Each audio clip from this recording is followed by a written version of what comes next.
মাজার যারা ভাঙছে তাদের ফুটেজ থাকার পরও তাদেরকে ব্যবস্থায় বা আইনের আওতায় আনা হয়নি। মবের ভয় দেখিয়ে প্রতিটা সময় যেভাবে আসলে আমার মাজার প্রতিমা ভাঙা হচ্ছে, এইটা আমার ধর্মীয় ফ্যাসিবাদ কায়েমের একটা প্রচেষ্টা। এতগুলো মাজার, এতগুলো মন্দির, এতগুলো প্রতিমা ভাঙচুর, সংখ্যালঘু সম্প্রদায়ের উপরে আক্রমণ, আগ্রাসন, এর বিরুদ্ধে একটি জোরদার প্রতিবাদ জানানো আমি মনে করি এটা আমার কর্তব্য। যারা মাজারে হামলা করছে, যারা মন্দিরে হামলা করছে, তাদের প্রশ্রয়দাতার ভূমিকায় আজকে আমরা রাষ্ট্রকে দেখতে পাচ্ছি। মাজার যারা ভাঙছে তাদের ফুটেজ থাকার পরও তাদেরকে ব্যবস্থায় বা আইনের আওতায় আনা হয়নি, বরঞ্চ বিভিন্ন অজ্ঞাতনামা ব্যক্তিদের নামে মামলা করা হচ্ছে।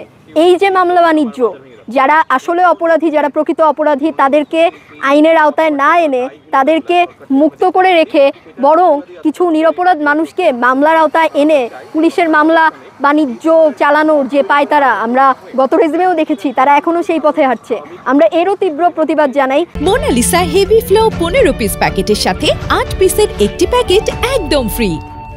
আমরা দেখতে পারি বিগত 1 বছর ধরে 200টার বেশি হচ্ছে আমার মাজার ভাঙা, প্রতিমা ভাঙার ঘটনা ঘটছে, এবং যখনই তাই এই ঘটনাগুলো ঘটছে তখন ঘটনাগুলো কিন্তু দায় কোনো একটা নির্দিষ্ট গোষ্ঠী করলেও তাকে দেওয়া হচ্ছে না।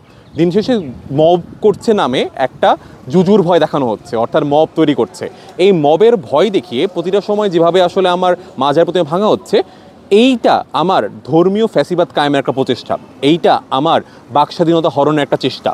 এই যে বাকস্বাধীনতা হরণ, এই যে আমার ধর্মীয় ফ্যাসিবাদ কায়েমের চেষ্টা, এইগুলা রুখে দেওয়া দরকার। গত বছরই যখন আমরা একটা ফ্যাসিস্টের জন্য যুদ্ধ করে এসেছি, এরপরে এতগুলো মাজার, এতগুলো মন্দির, এতগুলো প্রতিমা ভাঙচুর, সংখ্যালঘু সম্প্রদায়ের উপরে আক্রমণ, আগ্রাসন, এর বিরুদ্ধে একটি জোরদার প্রতিবাদ জানানো আমি মনে করি এটা আমার কর্তব্য।